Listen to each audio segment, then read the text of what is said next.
कि क्वेश्चन 6 से define chemical reaction and its types. Chemical reaction क्या होते हैं और उनके टाइप्स बताएं। तो केमिकल रिएक्शन क्या है भाई? The process in which reactants are converted into product is called chemical reaction. वो अमल, वो प्रोसेस जिसमें रिएक्टेंट्स प्रोडक्ट में कन्वर्ट हो जाते हैं, इनको हम कहते हैं केमिकल रिएक्शन। चैप्टर 0 में भी मैंने बताया था वो केमिकल रिएक्शन के बारे में। जैसे लकड़ी है जलकर कोयला बन जाए, that is a chemical reaction. ठीक है, इस तरह ह्यूमन बॉडी के अंदर बहुत सारे केमिकल रिएक्शन चल रहे होते हैं। लोहा है, लोहे में जंग लग गया, that is also a chemical reaction. ठीक है, तो बहुत सारे केमिकल रिएक्शन हमारे पास होते हैं। तो केमिकल रिएक्शन को हम 5 टाइप्स में डिवाइड करते हैं। 5 टाइप्स के हमारे पास केमिकल रिएक्शन होते हैं। ठीक है, तो ये वो 5 टाइप्स होते हैं। एडिशन रिएक्शन, डिकम्पोजिशन रिएक्शन, अंदर से मुझे हाँ अंदर 5 टाइप्स ऑफ केमिकल रिएक्शन होते हैं, जिसमें पहला है आपके पास एडिशन रिएक्शन, देन आपके पास होते हैं decomposition reaction, then single displacement, double displacement, combustion. तो right now I am going to discuss these 2 types and tomorrow I will discuss about these types. Okay, काफ़ी डिटेल्ड क्वेश्चन है और बड़ा important question भी है, केमिकल रिएक्शन और उसके types. तो सबसे पहला हमारे पास है एडिशन रिएक्शन। और एडिशन के मतलब आप जानते हैं क्या होते हैं? 2 चीज़ों का ऐड हो जाना, 2 चीज़ों का जमा हो जाना, प्लस हो जाना 2 चीज़ों में, that is called addition. Mathematics में जैसे हम पढ़ते हैं, तो वो केमिकल रिएक्शन जिसमें 2 एलिमेंट्स ऐड होकर एक कंपाउंड की फॉर्मेशन कर ले, उसको हम एडिशन रिएक्शन कहते हैं। सिंपल, जैसे Pb+S, लेड और सल्फर। अभी हमने जे बर्जिलियस एक्सपेरिमेंट में पढ़ा था कि Pb और S मिलकर क्या बन जाएगा? PbS। ऐड हो गए ना दोनों, एडिशन रिएक्शन। C+O2 CO2 दोनों ऐड हो गए तो एडिशन रिएक्शन। सही है, तो एडिशन में क्या होता है कि 2 एलिमेंट्स ऐड होकर एक कंपाउंड की फॉर्मेशन कर लेते हैं। बात समझ में आ गई सबको? नेक्स्ट है डिकम्पोजिशन।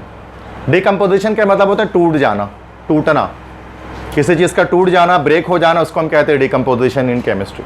जैसे बायोलॉजी में होता है ना कि इंसान जब मर जाता है, मरने के बाद जब कब्र में चला जाता है तो उसकी बॉडी डिकम्पोज होना शुरू हो जाती है, बायोलॉजिकल डिकम्पोजिशन स्टार्ट हो जाती है, मतलब वो बॉडी टूटनी शुरू हो जाती है उसकी। ठीक है, डिकम्पोज होना शुरू हो जाती है। तो इस तरह डिकम्पोजिशन रिएक्शन एडिशन रिएक्शन का रिवर्स है, उलट है। एडिशन रिएक्शन के रिवर्स है।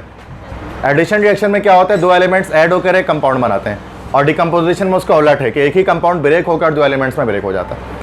अगर एक एलिमेंट ब्रेक होकर 2 एलिमेंट्स में कन्वर्ट हो जाए, that is called decomposition reaction.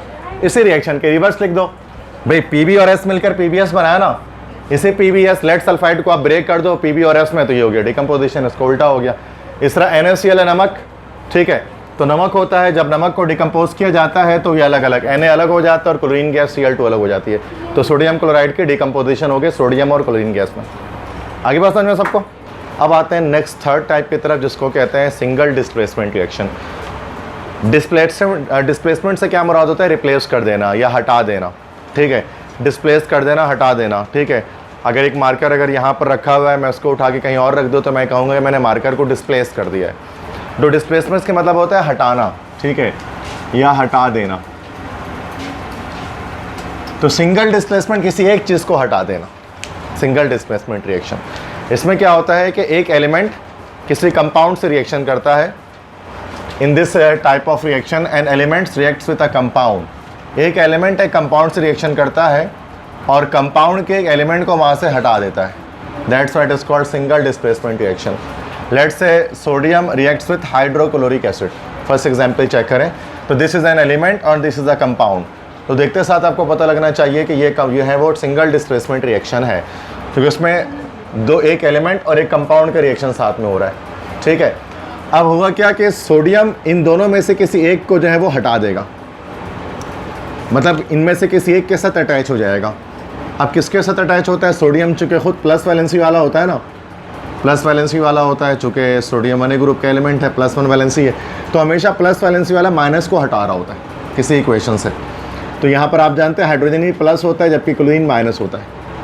तो क्या करेगा? ये सोडियम जो है वो इस क्लोरीन को हटा देगा, तो NaCl बन जाएगा और ये H अकेला रह जाएगा। कल मैंने आपको बताया था कि जो गैसेस होती हैं वो डायटोमिक स्टेट में होती हैं, कभी H नहीं होता तो ये H2 हो जाएगा। ठीक है, उसके बाद हम इक्वेशन को बैलेंस कर लेंगे। बैलेंस कैसे किया जाता है इक्वेशन को, ये इसके बाद का टॉपिक है, तो अभी मैं सिखा नहीं रहा कि ब्लू से मैंने बैलेंस किस तरह किया इसको, बस आपको मैंने रिएक्शन दिखाना मकसद था।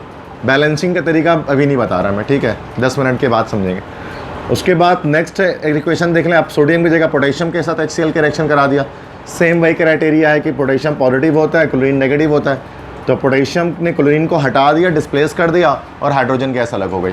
समझ में आ गया? सिंगल डिस्प्लेसमेंट में क्या होता है, एक एलिमेंट एक कंपाउंड के साथ रिएक्शन करता है और कंपाउंड को किसी एक एलिमेंट को रिप्लेस कर देता है, डिस्प्लेस कर देता है, हटा देता है वहाँ से। क्लियर? डन। नेक्स्ट है उसके बाद फोर्थ हमारे पास एग्जाम्पल है, that is double displacement reaction.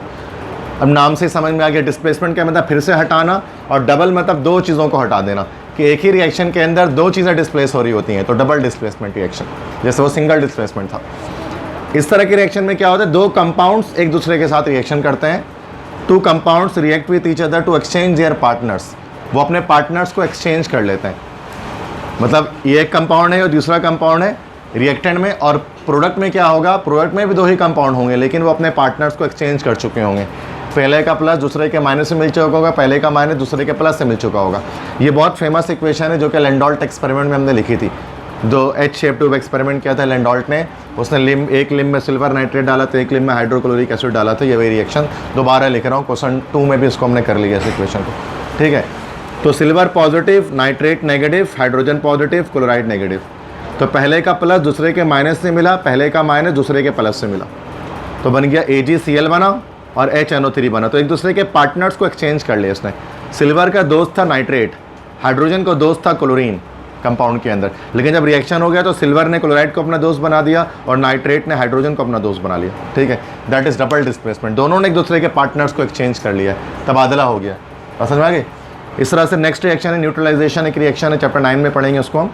Acid base reacts to form salt and water, ये वो इक्वेशन है कि यहाँ पर NaOH है, HCl के साथ रिएक्शन है, Na प्लस होता है OH माइनस, H प्लस होता है Cl माइनस। तो NaCl के साथ मिला, पहले का प्लस दूसरे के माइनस से मिला, NaCl बन गया, और H इस OH के साथ मिल गया, तो H और OH मिलकर बन गया H2O वाटर। ठीक है, ये डबल डिस्प्लेसमेंट रिएक्शन के दो एग्जाम्पल अगर आपसे पूछे जाए तो सिंपल आसान से ये दो एग्जाम्पल आप लिख सकते हैं। बस समझ आ गया सबको डबल डिस्प्लेसमेंट क्या है। नेक्स्ट है उसके बाद हमारे पास कंबस्चन। कंबस्चन के क्या मतलब होते हैं, कंबस्चन के मतलब होते हैं जलना, किसी चीज़ का जल जाना, दैट इज कंबस्चन। केमिस्ट्री में जब किसी रिएक्शन में कोई चीज़ जल रही होती है तो उसको हम कहते हैं कंबस्चन, कंबस्चन हो रही है, जलना किसी चीज़ का, शोले से जलना। जैसे आप माचिस की तीली जब आप जलाते हो घर पे चूल्हा जलाने के लिए, जब चूल्हा जलाते हो, माचिस की तीली आप जलाते हो, बर्निंग करते हो मैच स्टिक के, तो it is a combustion reaction. ये कभी आप लकड़ी जलाते हो, कोयला जलाते हो, कचरा जलाते हो, जो भी चीज़ आप जला देते हो तो जलने का प्रोसेस कहलाता है कंबस्चन।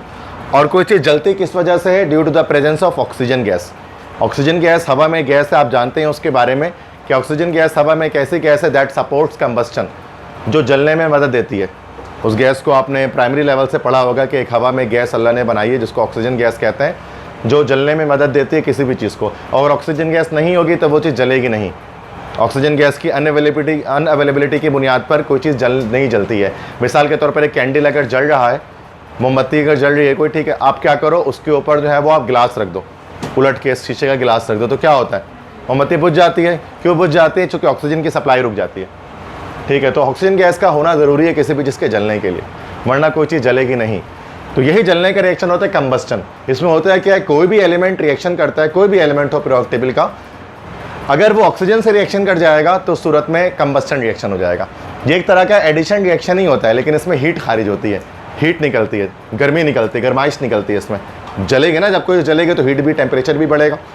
जैसे मिसाल के तौर पर दिस कार्बन या कोयला, कार्बन का जब हमने ऑक्सीजन से रिएक्शन कराया तो ये हो गया, बन गया CO2, कार्बन डाइऑक्साइड। जब कोयले को जलाया जाता है तो वो कार्बन डाइऑक्साइड बन जाता है, और उसके साथ प्लस हीट, उसके साथ बहुत सारी हीट भी खारिज होती है ना। जब कोयला जलता है तो गर्माइश होती है, उससे हम सीख कबाब वगैरह और इस तरह की डिफरेंट चीज़ें बना भी रहे होते हैं, उस हीट को इस्तेमाल करके ना, बारबेक्यू वगैरह बना रहे होते हैं। इस तरह S+O2, सल्फर का जब ऑक्सीजन से रिएक्शन कराएगा तो क्या बना, SO2, सल्फर डाइऑक्साइड गैस, इसमें भी हीट निकलती है। मतलब कोई भी एलिमेंट जब ऑक्सीजन से रिएक्शन करता है तो फिर उस सूरत में वो कंबस्चन रिएक्शन कहलाता है और उसमें हीट खारिज होती है। बात समझ में आ गई?